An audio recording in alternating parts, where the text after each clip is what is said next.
The image you are seeing is over 2,000 years old. Stained into ancient linen, it has endured fire, war, doubt, and devotion. It has been guarded, displayed, hidden, debated, and now it is being seen in a way the world has never seen it before. Some say it is a relic from the medieval age, the product of skilled deception. Others insist it is holy, sacred evidence of the greatest moment in all of history. But whatever you believe, what happens when this cloth, this silent witness, is examined not by priests, not by skeptics, but by something else? Something that feels no awe, no fear, no faith, only logic, pattern, and data. Before we begin, hit subscribe so you don't miss more investigations like this. And stay with me until the very end, because the final discovery AI uncovered in the Shroud is the most shocking of all. You'll want to see it for yourself. For the first time in human history, artificial intelligence, born not from the desert or the temple, but from the cold silence of machines, has been pointed at one of the most mysterious and controversial objects in the Christian world, the Shroud of Turin. The result? The image began to move, to deepen, to speak. Pixel by pixel, the AI stripped away centuries of damage, noise, and decay. And from the blurred contours of linen fibers, a story began to unfold. One that neither skeptics nor believers were fully prepared for. It was not the story of myth or metaphor. It was something far more detailed, something physical, painfully human. A man, nearly 6 feet tall, Middle Eastern, bearing wounds with anatomical precision, blood on the scalp, arranged in patterns no artist could invent, patterns that follow the path of thorns. Lashes across the back, counted one by one, following the brutal arc of Roman flagellation. A puncture in the side, nail marks through the wrists, not the palms. Feet twisted, dislocated, pierced. A body layout in rigor, unnaturally positioned, compressed, as if buried hastily or carefully. But even this was only the beginning, because what the AI revealed next went beyond suffering, beyond death. There were markings, burn patterns, and light exposures that had no origin in brush, pigment, or dye. No stroke of human hand could replicate it. What if, buried in the folds of linen and centuries of dust, there lay a record of something more than a crucifixion? What if the fabric absorbed a moment not bound by the rules of biology or decay? What if the image was not only one of suffering, but of transformation? And so we ask the questions that echo across time. Could this be the face of the man called Jesus of Nazareth? Could this cloth have wrapped the same body that walked dusty roads, healed the blind, wept in gardens, and hung in agony on a Roman cross? Could the faintest image, burned into fabric at the edge of death, hold the fingerprint of the resurrection? This is not a story about technology. It is not a story about science trying to explain away the sacred. It is the story of a cloth that refuses to be forgotten. A fabric that has traveled through plagues, through inquisitions, through revolutions, and now through algorithms. And yet still, it stares back, quietly, unchanged. From the ancient tombs outside Jerusalem to the cathedrals of Italy, from the foot of the cross to the circuits of artificial intelligence, we are about to follow the path of a mystery that begins in blood and ends in light. Whether you believe or not, whether you kneel before it or question it, the image remains. It asks nothing. It demands nothing. But it is there, waiting. What you are about to see will challenge what you think you know about the crucifixion, about resurrection, about truth itself. This is the Shroud of Turin, and for the first time, it is speaking in code. To understand the weight of what artificial intelligence has uncovered, we must first understand what it was asked to study. The object in question is not housed in a laboratory or museum. It rests in a cathedral in a climate-controlled case behind bulletproof glass, watched by guards and pilgrims alike.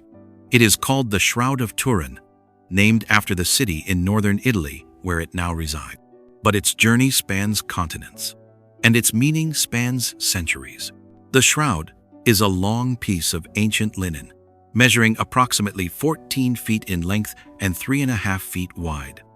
Woven in a herringbone pattern, consistent with first-century Jewish burial cloths. It bears the full-length front and back image of a man who appears to have suffered a brutal execution. The marks on the fabric include bloodstains, wounds, bruises, and the faint outlines of a body complete from head to heel, as though the man had been laid within it, wrapped for burial. But it is not a painting. There are no brushstrokes, no pigment, no evidence of human artistry, and this is where the mystery begins. Because for all its detail, for the unmistakable signs of trauma, of scourging, of crucifixion, no one has ever been able to determine exactly how the image was made. Tradition holds that this is no ordinary burial cloth. According to millions of Christians, it is the linen mentioned in the Gospel of John, the cloth left behind when Peter and the beloved disciple found the tomb empty. They stooped to look in, and what they saw was not a body, but grave clothes lying still, folded, silent. For some, this cloth is the closest physical link we possess to that morning when death lost its grip. But the shroud's known history begins much later. It surfaced publicly in the 14th century in the small French town of Lirey. There, it was displayed by a nobleman named Geoffroy de Charny, a knight who claimed it had been in his family's possession for some time.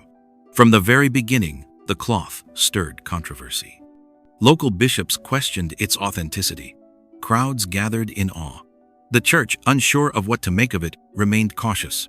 After a period of concealment and preservation, the shroud re-emerged and eventually came under the care of the House of Savoy, one of Europe's oldest royal families. In 1578, it was moved to Turin, Italy, where it has remained ever since. There, it survived fires, invasions, and 2 world wars. At times, it was hidden in mountain monasteries. At others, it was exposed for public veneration, drawing millions who wept before it, prayed before it, and stared into the eyes of the man in the linen. And yet, for all the devotion it inspires, the shroud remains a source of scientific frustration, because the more it is studied, the more impossible it becomes. In 1898, an amateur photographer named Secondo Pia took the first ever photograph of the shroud.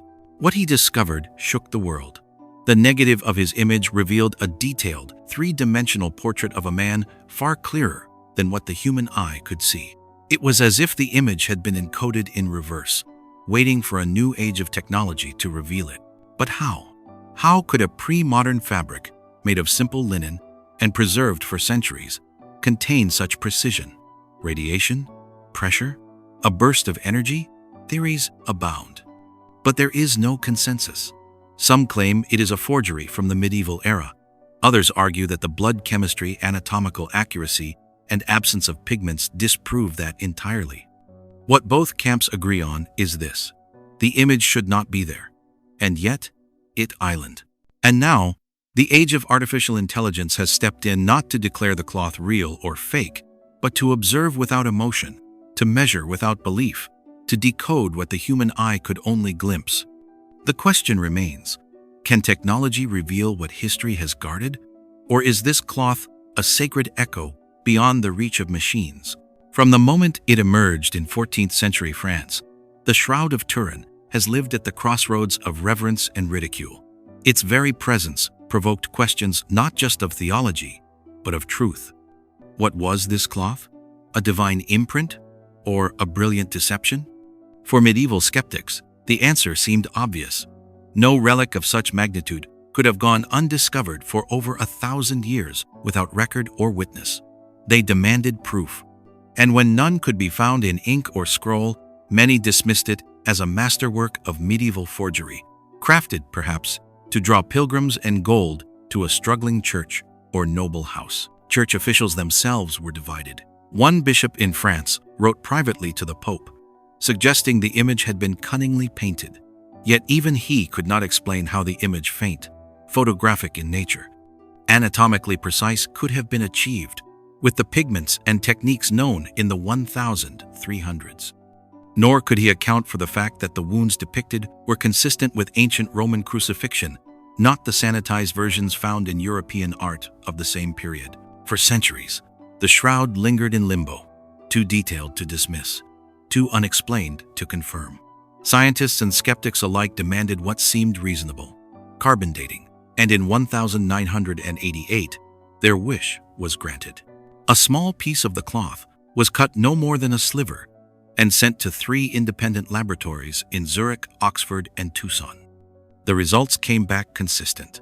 The fibers dated between the years 1260 and 1390 AD. Headlines exploded. The shroud, they said, was exposed. A medieval fake. Mystery solved. But science, like faith, is rarely that simple. In the years that followed, researchers began to raise troubling questions. Was the tested sample truly representative of the original cloth? Was it taken from an untouched section?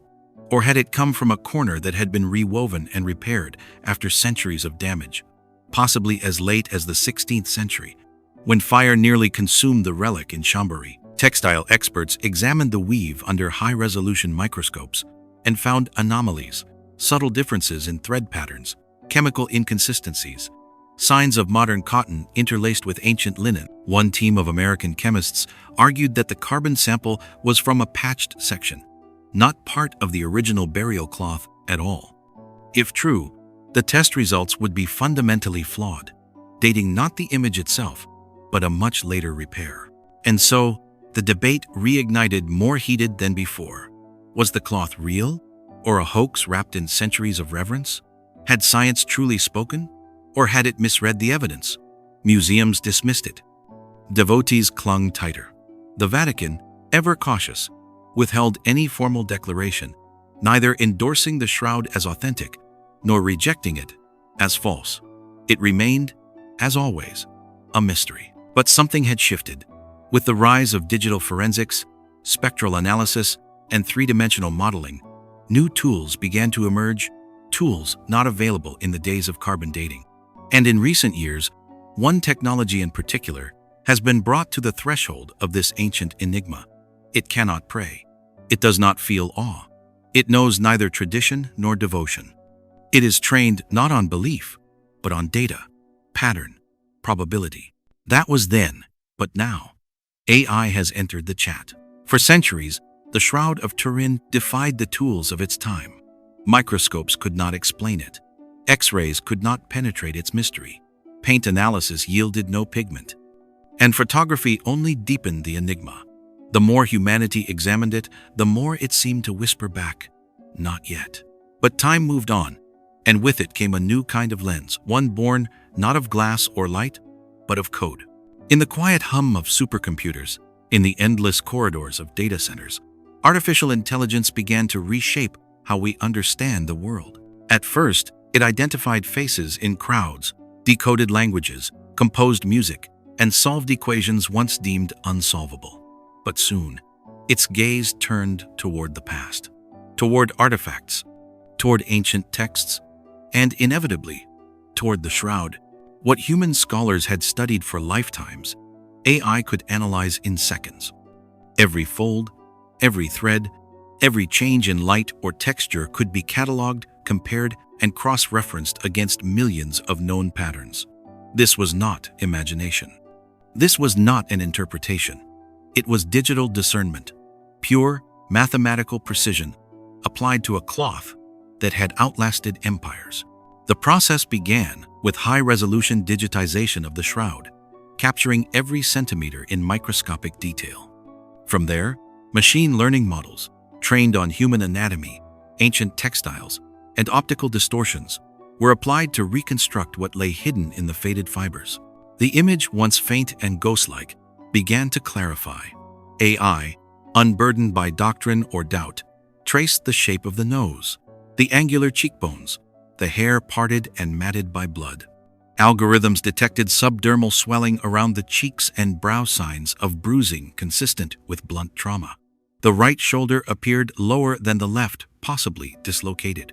The hands, crossed over the pelvis, were unnaturally elongated not by mistake, but due to the cloth, wrapping tightly around a 3-dimensional form. But more striking than the face was the flow of the blood. Using advanced image separation and spectral enhancement, the AI isolated blood patterns from the rest of the image, tracking them with forensic accuracy. It found that the blood had not been painted. It had seeped, pooled, and dried naturally, behaving exactly as it would on human skin under the pull of gravity. Tiny details, once dismissed as discoloration, were revealed to be serum halos, the kind that form when real human blood dries on cloth. And then there was the crown more precisely, the wounds on the scalp. Dozens of puncture marks encircled the forehead and top of the head. Not a single circular wreath, as so many artists have depicted, but a cruel scattering of thorns pressed in from every angle. AI-generated 3D reconstructions showed the blood had followed paths consistent with downward flow, pooling near the temples, trailing into the beard. Every cut, every bruise, every drop seemed to tell the same story. But this wasn't artistry. There were no brushstrokes to hide behind, no pigment to explain the precision. The AI had no eyes to deceive and no hands to paint. And yet, it saw. It measured. It aligned each injury with known medical data, with historical records of Roman crucifixion techniques, with gospel accounts written almost 2,000 years ago. It found no brush, no ink, no explanation, only patterns of pain rendered in mathematical symmetry. What emerges from this analysis is not a vague impression or a theological symbol. It is the image of a body that bore real wounds, a body that had been beaten, pierced, and buried. And it is encoded in a way no human technique, ancient or medieval, can fully reproduce, even today. AI does not know reverence. It does not seek God. But when it turned its gaze upon the Shroud of Turin, it uncovered something sacred, not in theory, but in form, not in belief, but in blood. And still, deeper mysteries remain. Because while the man in the cloth appears to have died, the way his image was recorded, preserved, and revealed, defies the natural order. And the closer AI looks, the more it seems to find a moment frozen in time. A moment that was never meant to be understood with human reasoning alone. The eyes are closed. The lips are slightly parted. The beard is uneven, torn in places. The hair falls across the shoulders in tangled waves, matted with streaks of dried blood. For centuries, the face on the Shroud of Turin has remained a source of both fascination and fear. It does not command attention with the regal beauty of Renaissance icons, nor does it resemble the sanitized portraits that hang in Western sanctuaries. This face is different, weathered, wounded, yet somehow, still. When artificial intelligence reconstructed the facial structure from the image, layering it with 3D rendering, depth mapping, and forensic symmetry, it did not create a cartoon. It rebuilt a man. A real man, with Middle Eastern bone structure, a broad nose, high cheekbones, a strong jawline shaped by Semitic ancestry. The face that emerged bore no trace of European influence, no signs of artistic embellishment. It was the face of a first-century Jewish laborer, consistent with the land and the lineage of ancient Judea. But the machine found more than ethnicity. It found evidence of suffering. Swelling around the right cheek, deep bruising beneath the orbital bone, compression across the bridge of the nose, likely caused by blunt trauma, perhaps from a soldier's staff. The beard, once fuller, appears to have been torn out in patches. Isaiah spoke of this centuries before. I gave my back to those who struck me, and my cheeks to those who pulled out the beard. The wounds mapped by the AI told the same story Scripture had already written, a story of rejection, humiliation, and restraint. And yet, in the midst of the damage, there is no expression of rage. No agony frozen on the face, only rest, as if the pain has passed, as if peace has taken hold in death. For generations, believers have longed to know what Jesus looked like.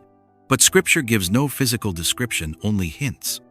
Isaiah prophesied that he had no beauty or majesty to attract us to him, nothing in his appearance that we should desire him. No halo, no glow, just a man the world could overlook until it was too late. And yet, here in this linen, the face does not call for worship. It's simply island calm, composed, marked by the violence of man, and yet untouched in dignity. AI, indifferent to faith, followed the math. It connected the shadows, calculated the angles, reconstructed the form. But what it revealed feels strangely intimate, as if this face has been waiting to be seen, not by cameras, but by hearts. Scholars who examined the AI-enhanced images noted the calmness of the expression. There is no distortion of the lips from agony, no clenched teeth, no signs of struggle in the muscles of the jaw. Forensic analysts suggested that death must have occurred quickly, perhaps even mercifully, after intense trauma. Others proposed that this serenity speaks not only to the moment of death, but to something beyond it. A moment not captured by artists, but embedded in the very fibers of cloth. A silence louder than violence. A stillness deeper than pain. The face on the shroud has no name etched beneath it, no inscription, no crown. And yet, millions have looked upon it and whispered the same name, Jesus. The same Jesus who walked dusty roads, who wept over a city, who sweat blood in a garden, who stood silent before Pilate, who cried out from the cross, Father, into your hands I commit my spirit. Whether you believe or doubt, the face remains. And now, AI has made it clearer than ever before, not through invention, but through exposure, through light, through pattern, through truth hidden in cloth, waiting for an age of machines to uncover what the ancients already knew. This is not the face of a symbol. It is the face of a man who bled, and perhaps the face of a man who rose. Blood speaks, not only in scripture, but in science. Long after a body is gone, blood remains clinging to cloth, seeping into wood, staining stone. It carries the record of trauma, the path of pain, the geography of suffering. On the Shroud of Turin, there is no shortage of blood. But what makes it extraordinary is not just the amount, it is the way it behaves. When artificial intelligence was applied to high-resolution images of the shroud, it began mapping the blood patterns, not artistically, but anatomically, and what it found stunned even seasoned forensic experts. Every drop follows gravity. Every stain follows logic. There is no randomness. The blood flows from the crown of the scalp downward, trickling into the eyes, collecting in the beard. From the back, parallel streaks run shoulder to hip, many overlapping, many crossing each other at angles consistent with Roman flagellation, using a flagrum, a whip designed with bone or metal tips, to rip skin with each strike.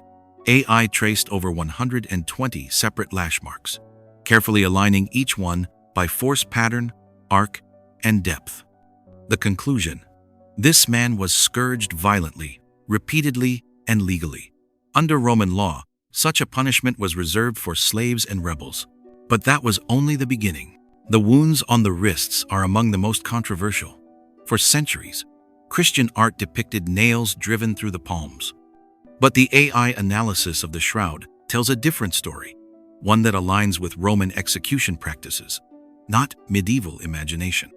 The blood flows emerge from the base of the wrist, not the hand, precisely where the median nerve passes, ensuring maximum pain and structural support to hold the weight of a body. From there, the blood trails downward along the arms at an angle, indicating that the victim's hands were raised above the head, stretched wide, fixed in a position that made every breath a struggle. AI simulations of body positioning confirm that the arms were likely suspended in a Y-shaped crucifixion, a method used to prolong death through suffocation. Each breath would require lifting oneself against the nails until exhaustion made it impossible. The feet tell a similar tale, one over the other. A single nail was driven through both, pinning the body to the vertical beam. Bloodstains on the cloth show a pooling consistent with this configuration. The knees slightly bent, the toes curled downward, death not by blood loss, but by collapse. And then there is the side. A large bloodstain marks the lower right ribs, an area consistent with a post-mortem puncture. The pattern is jagged, and within it, AI detected what forensic experts call a serum separation halo, a ring that forms when clear, bodily fluid mixes with blood. Just as the Gospel of John recorded, one of the soldiers pierced his side with a spear, and immediately blood and water came out. The cloth preserved it, and AI saw it centuries later. But perhaps the most overlooked detail was invisible to the naked eye.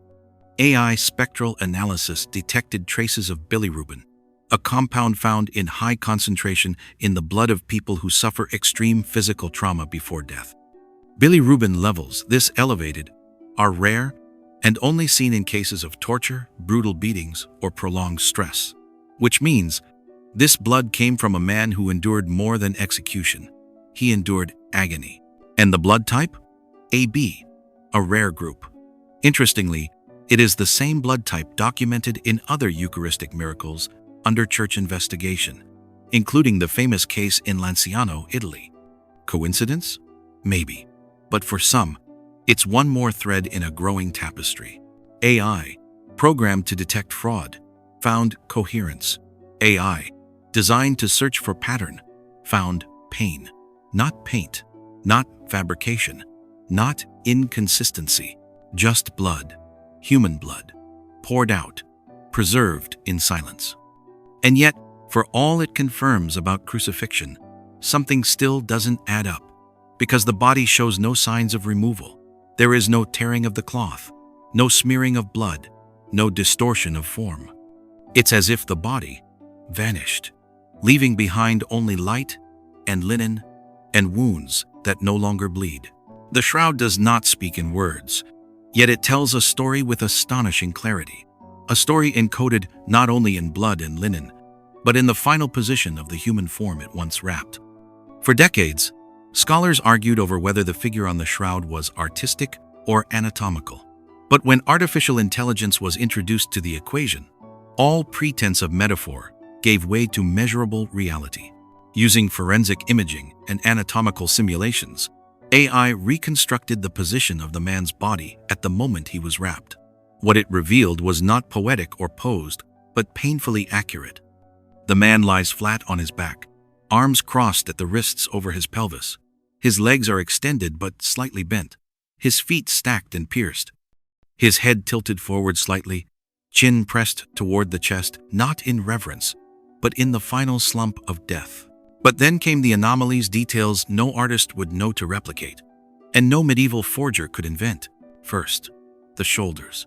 The right one is lower than the left, twisted unnaturally forward. AI's skeletal modeling suggests a dislocation likely caused during the crucifixion, as the victim pulled himself upward repeatedly to breathe, eventually collapsing under his own weight. This isn't guesswork, it is injury alignment, pressure mapping, bone structure, confirmation. The same trauma seen in modern torture victims, and it is captured in cloth. Then, the chest, slightly distended, the ribcage elevated, as though frozen in a final breath. Not an inhale, not quite an exhale, just suspended, as if life had stopped mid-strain.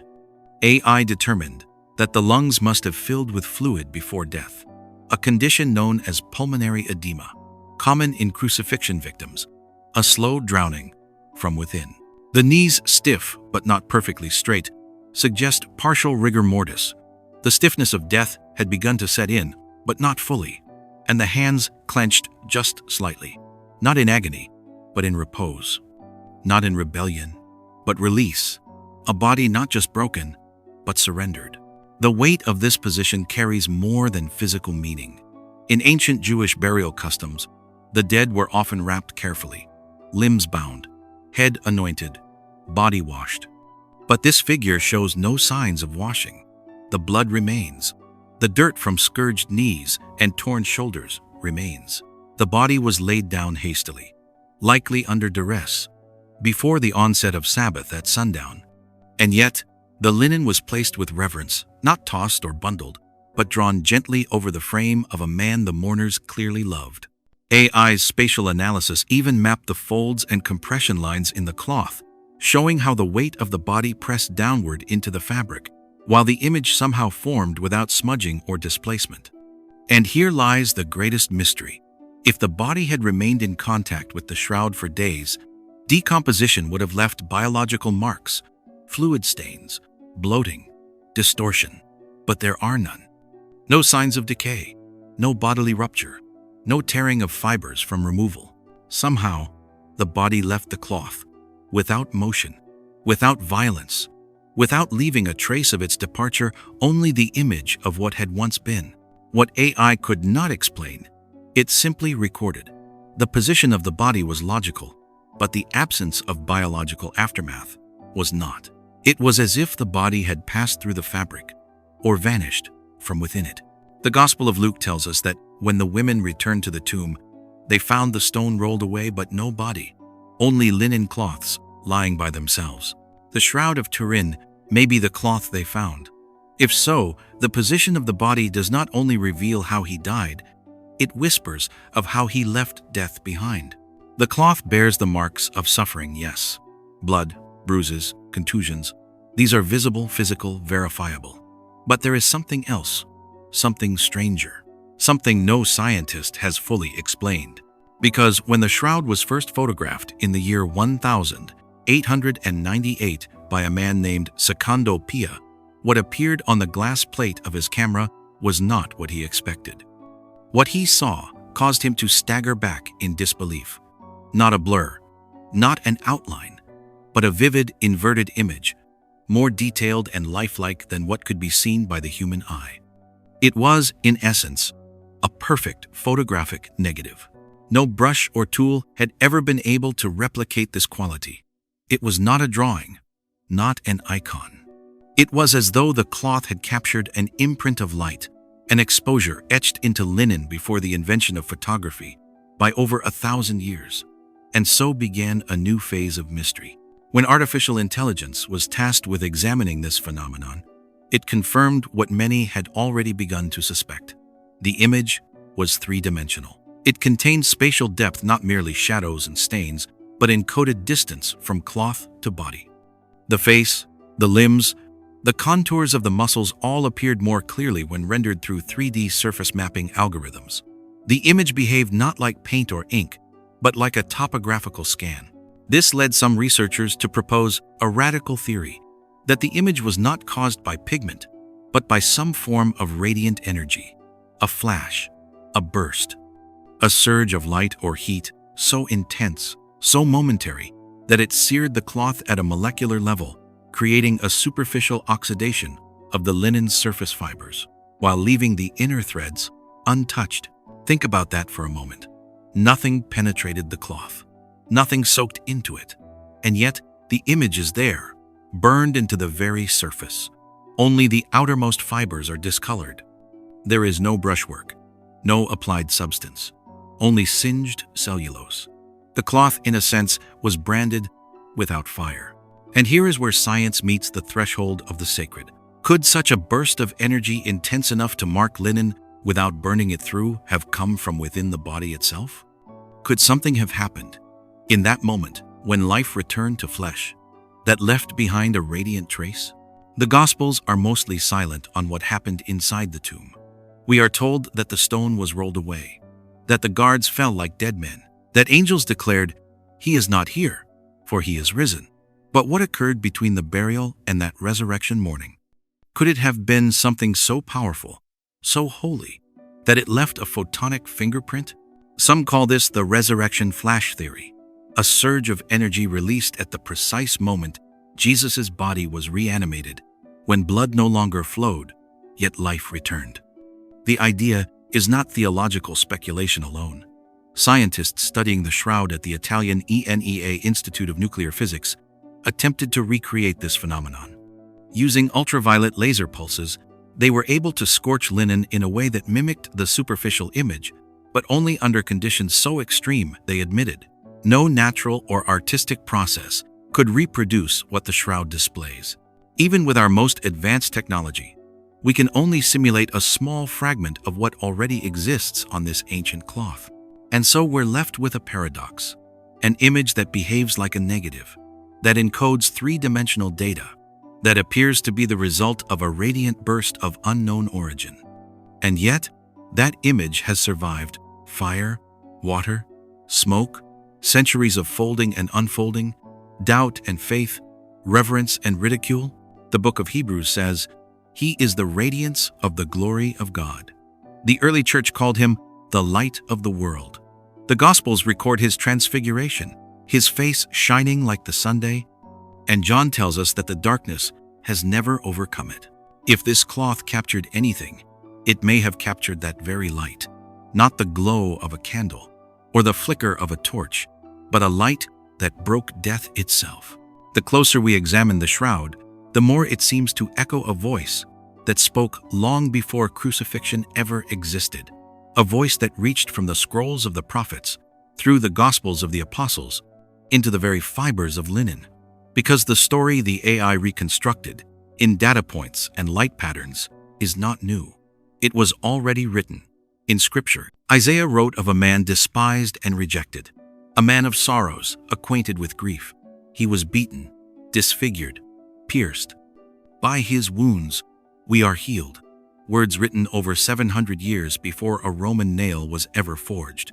And yet, the shroud displays these wounds precisely where Isaiah said they would be. The image shows bruises on the face, a torn beard, swelling consistent with a beating by rods. John 18 tells us that Jesus was struck in the face before Annas. Matthew says they spit on him, struck him, and mocked him. The AI saw what the Gospels recorded. Across the back of the man on the shroud, lacerations, deep and rhythmic, 39 lashes, perhaps more. The flagrum, a Roman whip, was known for embedding bone or metal to shred the skin. And Isaiah said it plainly. The chastisement that brought us peace was upon him. The crown of thorns, unlike any artistic depiction, left not a single ring, but a ring of wounds, pierced in the scalp, over the forehead, down the sides of the head. This was not symbolic. This was cruel. Mark's Gospel says the soldiers wove a crown of thorns and pressed it down upon his head, and the shroud remembers that pressure. The wrists, not the palms, were pierced. The AI tracked the blood flow along the arms and determined that the nails passed through the space of desto, where the bones could bear weight. John records Jesus showing Thomas the marks in his hands. And yet the Greek word used, chair, can mean hand or wrist. The shroud clarifies the ambiguity. The nail wounds match Roman crucifixion, not medieval imagination. The side, John 19:34, says, one of the soldiers pierced his side with a spear, and immediately blood and water came out. AI-enhanced analysis of the shroud shows a large blood stain near the right ribcage, surrounded by the serum ring of separated fluids.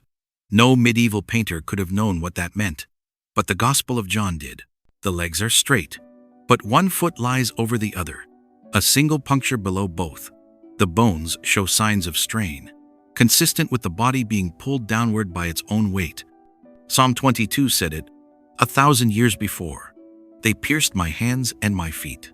Not endodocure, but even in the quiet of the tomb, something was preserved, a final message. For when Peter and John arrived at the empty tomb, John 20 says they saw the linens lying there, and they believed. Not just that the body was gone, but that something holy had occurred, something that did not require explanation, only surrender. From head to heel, from thorns to spear, the man in the shroud matches the Jesus of Scripture not in poetry, but in suffering, not in symbol, but in detail. And perhaps this is what makes the cloth so difficult for the modern world to confront, because it offers no sermon, no parable, only the aftermath of everything the Bible ever claimed, that the Son of God was crucified, buried, and somehow left no body behind. AI has no theology. It has no altar, no creed. But even it cannot deny what it has seen. Because what is burned into this linen seems to mirror what was written long before computers, long before cameras, long before crucifixion was known as salvation.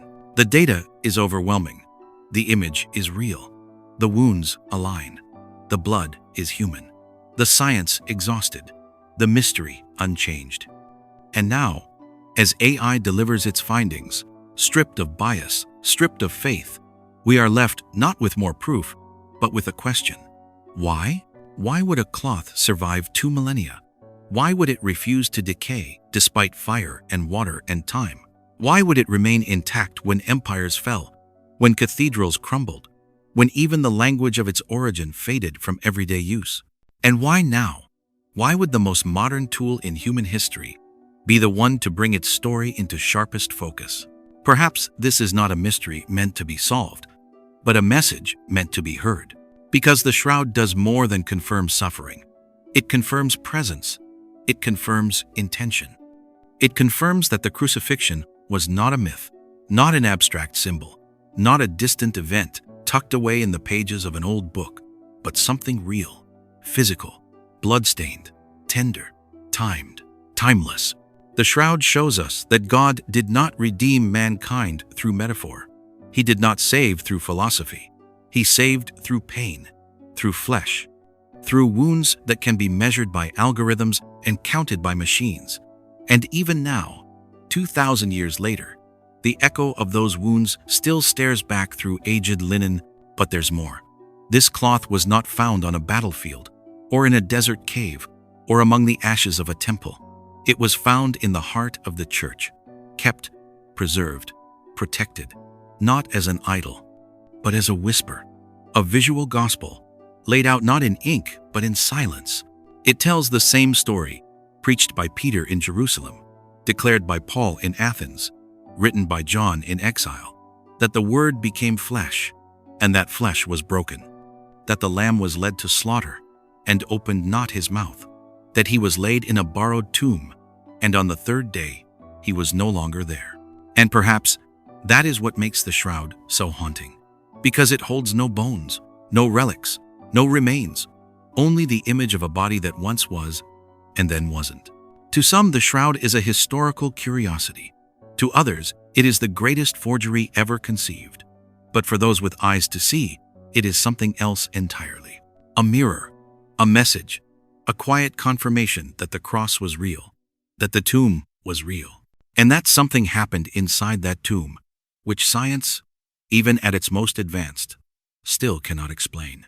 The book of Revelation says that when Christ returns, every eye shall see him. But maybe, just maybe, he has already left something for our eyes, something to carry us until he comes again, a fragment of glory, a pattern of pain, a scar wrapped in linen, not to be worshipped, but to be remembered. So, is the shroud a miracle, a relic, a holy warning, or is it something more urgent, a question waiting to be answered? As the image sharpened, the debate reignited. Not everyone sees a miracle in the Shroud of Turin. Not everyone believes it holds the body print of the crucified Christ. Some see it as nothing more than a clever deception, medieval, calculated genius. Others see it as accidental, a coincidental imprint caused by decay, or environmental factors, or cloth-to-body contact. And some reject it entirely, not for scientific reasons, but for theological ones. Faith, they say, should not require relics. These voices are not new. From the moment the shroud was first displayed in France over 600 years ago, doubt surrounded it. Clergy questioned its origins. Artists dismissed it as forgery. In 1988, when carbon dating placed the cloth between the years 1260 and 1390 AD, headlines around the world declared it a fake. The mystery is over, they said. But it wasn't, because that single test was later challenged not by theologians, but by textile historians, chemists, and even some of the scientists who participated in the study. They noted that the corner of the cloth used for the test appeared chemically different from the rest. It had likely been repaired quietly, expertly after fire damage centuries earlier. If so, the tested threads were not original at all. And if that's true, the dating is meaningless. Still, the burden of proof remains heavy.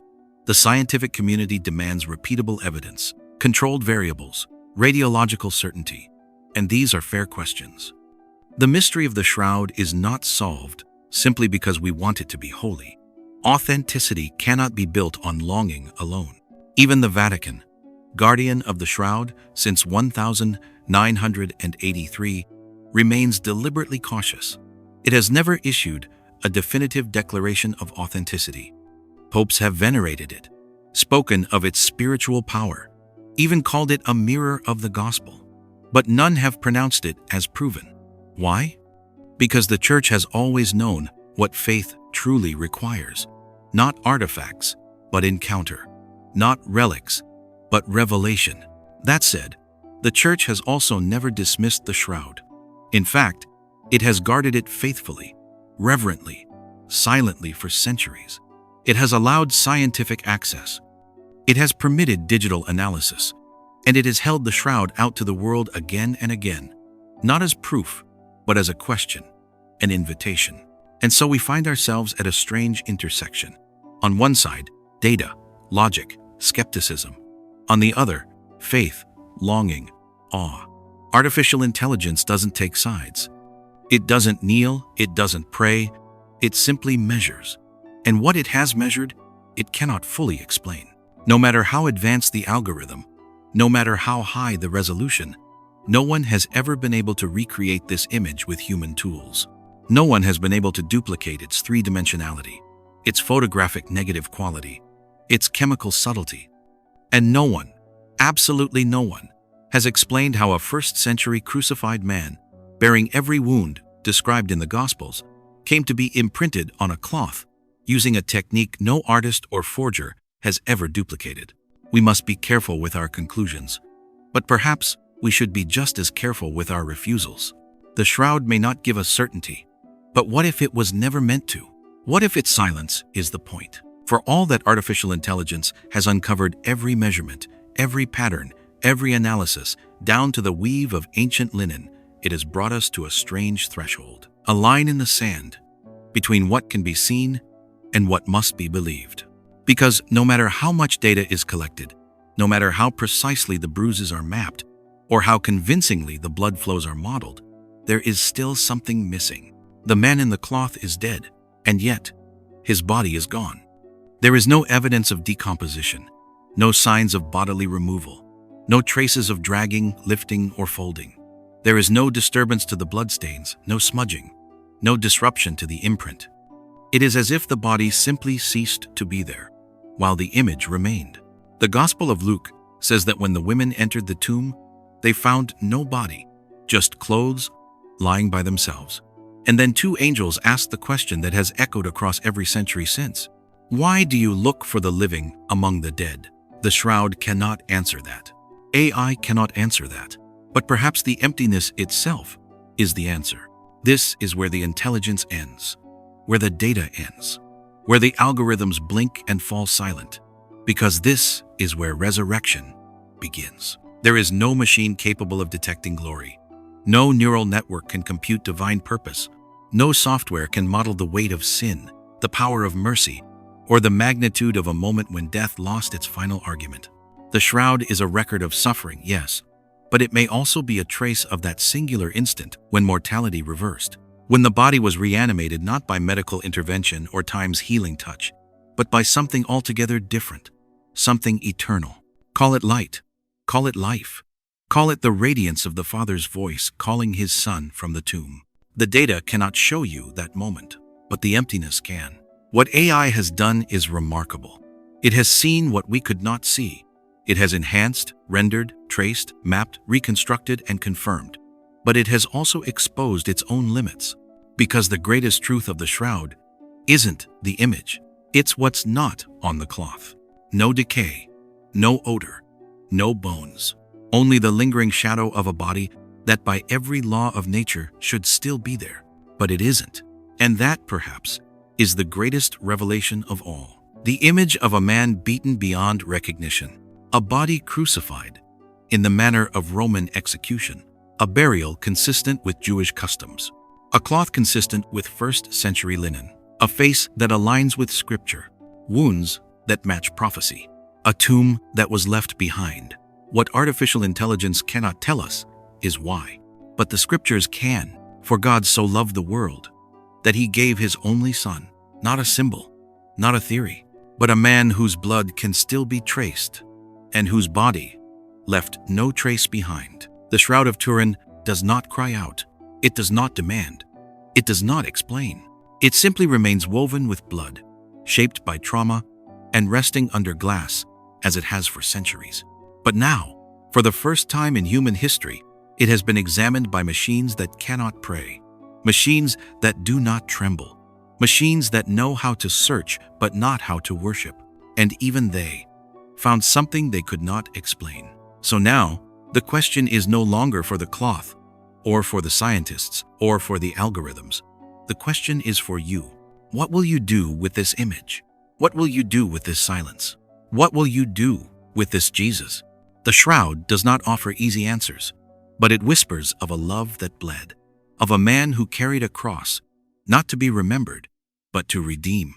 And maybe, just maybe, he left behind this cloth, not so we would worship it, but so we would remember him. If you've felt something during this journey, something deeper than history, something louder than doubt, don't ignore it. Subscribe to this channel not because you're curious, but because you want to keep seeking the truth. Share this video not just to spread information, but because someone else you love might need to see the face of the one who loved them first. And if this image, if this story, if this blood means something to you now, then let the world know in the comments below. Write 3 words: He is risen. We read everyone. Until next time, remember, the tomb is still empty, and the light still shines in the darkness. Amen.